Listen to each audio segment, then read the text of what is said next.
Yes. Hello folks, how are you doing? And welcome to today's episode of the vlog.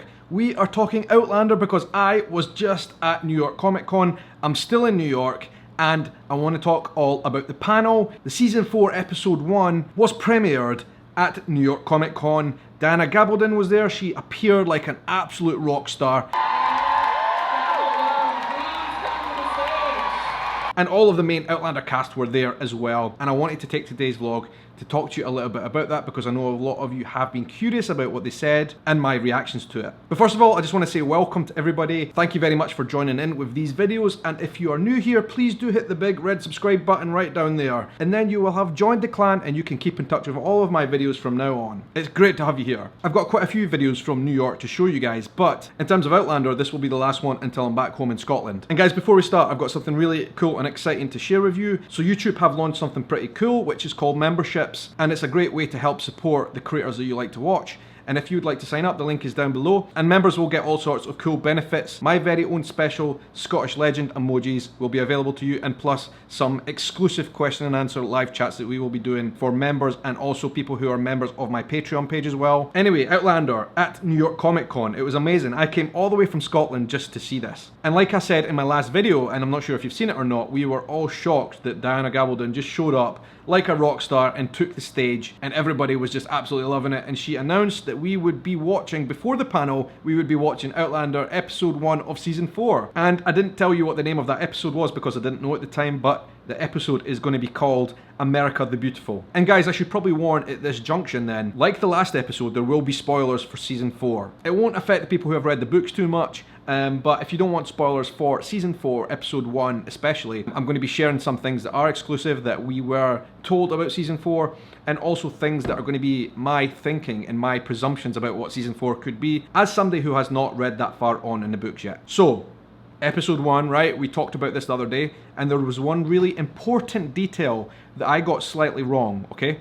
I'm only human. We were talking about the rings. Now apparently, those who have read the books commented that the ring story is going to be very important throughout season 4. And I could definitely tell this by the way that they were talking about circles, showing the hangman's noose and then going on to the rings, and then Claire being stolen by the new villain in Outlander season 4, right? So what I said in the vlog was that she lost both of the rings to Stephen Bonnet, and that's what I thought happened. But it turns out I was a little bit confused. However, there was a difference between what was on the screen in Outlander season 4 episode 1 to what actually happened in the books. People have told me that in the books, Claire managed to keep hold of the ring that Jamie gave her wedding ring with Jamie, but lost the gold ring, which was from Frank, her first marriage. So in the show, that has been reversed. She didn't lose both rings like I said. What actually happened is she put the rings in her mouth to try and swallow them. Stephen Bonnet managed to get Jamie's ring out of her mouth. So Stephen Bonnet stole Jamie's ring, and the one that Claire kept was the gold ring. When I watched the video and I told it to you guys, I was a little bit wrong, but listen, there was a lot going on. There was a lot of people screaming, and I just got a bit confused. But that is what happened. It is different from what happened in the books, apparently.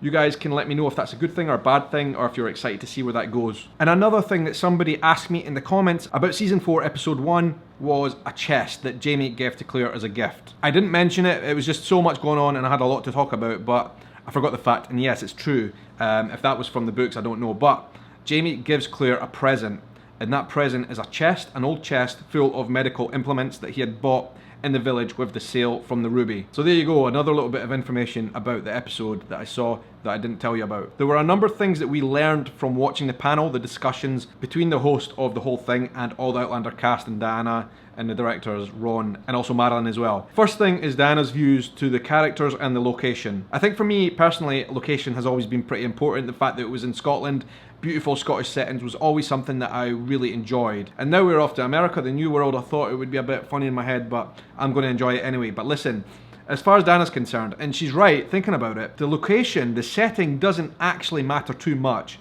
What this story is about is the characters. Where they are is definitely of less importance. Why did you want to explore the colonies pre-Revolutionary War? What was it about that era, 8 years before the Americas as we know it came to be? Why did you find that period such fertile creative ground for you?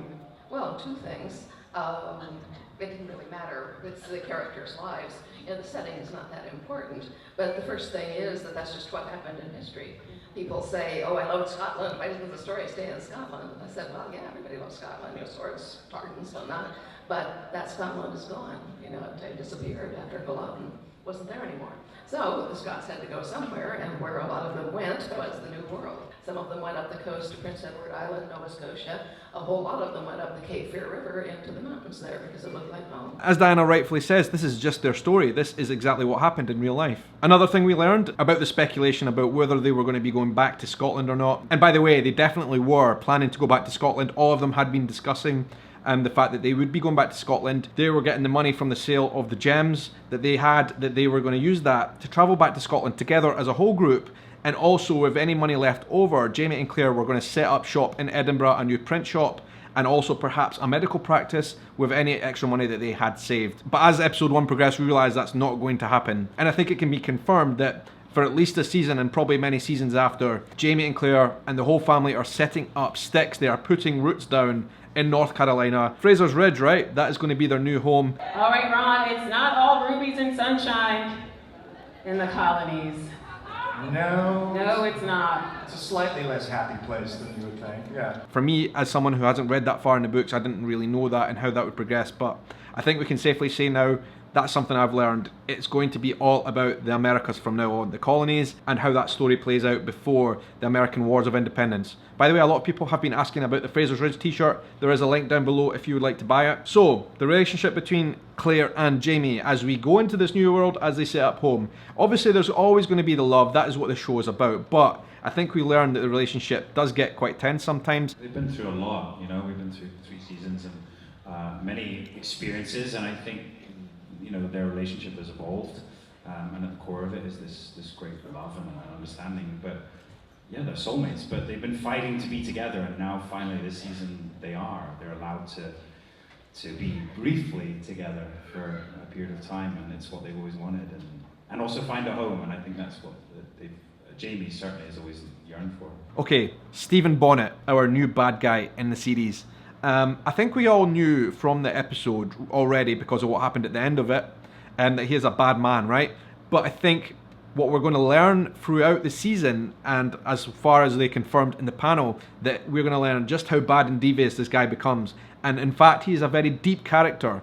That is definitely something that I took away from the panel. Really quickly, we meet Stephen Bonnet, and he is not a nice guy at all. Oh. According to one vocal audience member, he's an asshole. He's very misunderstood. Okay.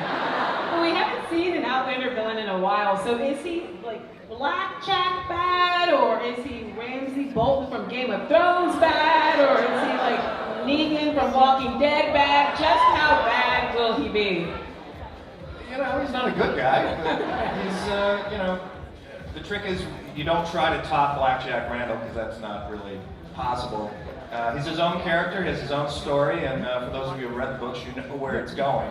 So I think he's a fascinating character, great actor, and you know, I think it's a really interesting addition to the Outlander mythology at this point. Exciting and also scary. Brianna, she will be traveling. Is there travel in Bree's future?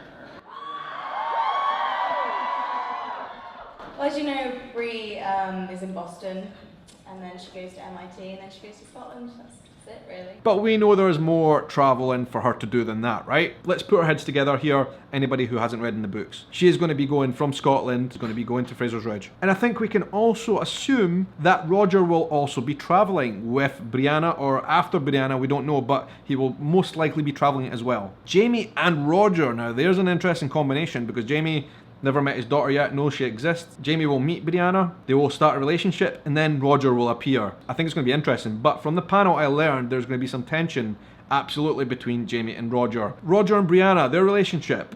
I think we can already kind of tell this from the last season. We don't even need to see panels and stuff to tell us this, but I think they're going to fall in love and have a really deep relationship.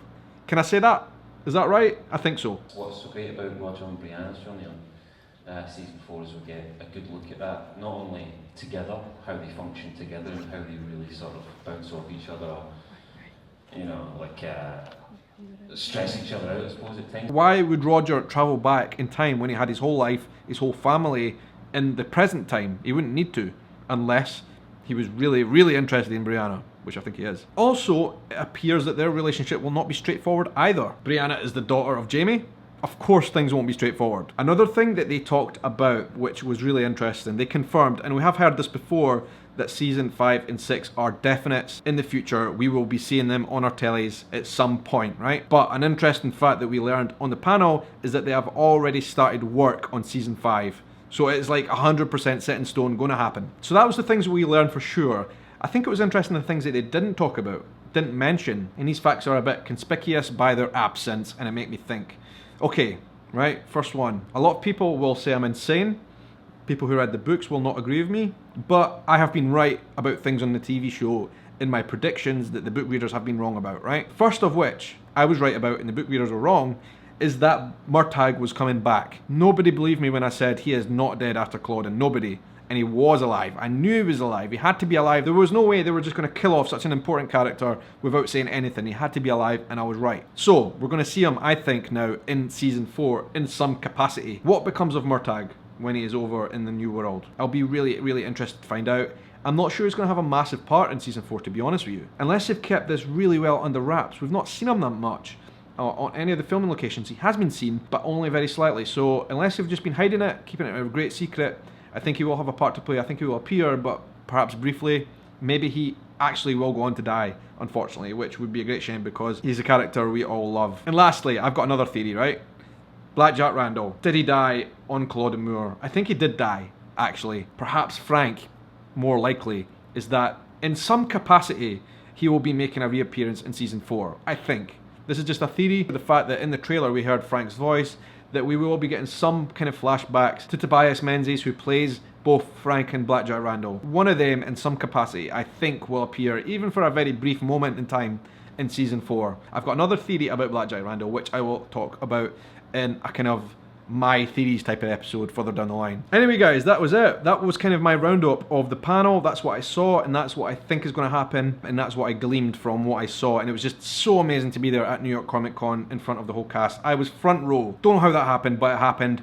Go and check out my previous vlogs from getting to New York Comic Con. I'm going to be posting another couple of videos over the next coming days about my experience of being at New York Comic Con, not necessarily just Outlander related, but my whole experience here in New York. It's been incredible. I've also got a Facebook page all about Outlander, Outlander the Forum, which you guys are all welcome to join. And we talk all day and night about our obsession with Outlander on there, and it would be great to have you along as well. The link is down below. Right, I've got a lot of editing to do for these vlogs from New York, and then I'm heading home tomorrow. So it's been great to be here in New York, short and sweet. I'm out. Thanks so much for watching, guys. Thank you so much for all your support on Patreon, on YouTube memberships now as well. Remember to check the details of that out. I really appreciate all of your support.